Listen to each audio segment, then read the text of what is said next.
Hey guys, welcome and welcome back. You know what time it is? It is time for Proverbs chapter 18, our daily wisdom dive.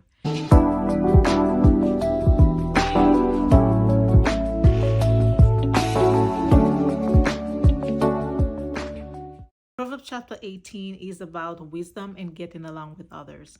It starts off by letting us know that a wise person is always ready to learn. Their words are like deep waters. They're mysterious and you can never fully uncover the depths of their wisdom. Wisdom is like a bubbling brook. It just never runs out. Wise words satisfies you like a good meal, and the right words bring you satisfaction. Now a fool, he's only interested in airing his own opinions.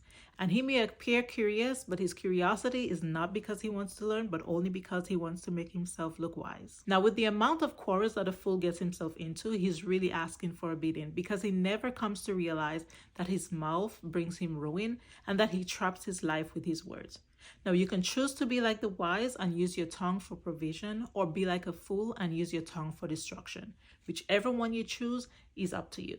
Death and life lies in the power of the tongue, but if you appreciate the power of wisdom, then you will eat of its fruit. The words of a gossiper is like a sweet treat, hard to resist, but its damage runs deep.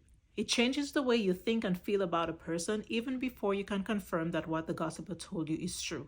But don't be so quick to speak before you hear the whole story. You're only bringing shame to yourself, because there is always two sides to every story. And the person that comes first might seem right until you hear the next person's side. Now, there is a price to pay for offending a brother.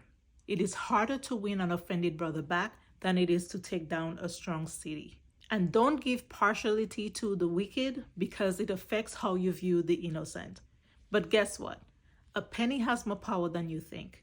It can separate and end an argument between the strongest of parties. So go ahead and flip that coin and end that argument once and for all. A haughty spirit goes before a fall, but honor comes with humility. Now, if you want to have friends, you have to show yourself friendly. And it is better to have one faithful and reliable friend than it is to have many unreliable ones. But even when all else fails, God is your truest friend. He, and not your wealth, is your defense and your place of safety. And in safety, you find treasure.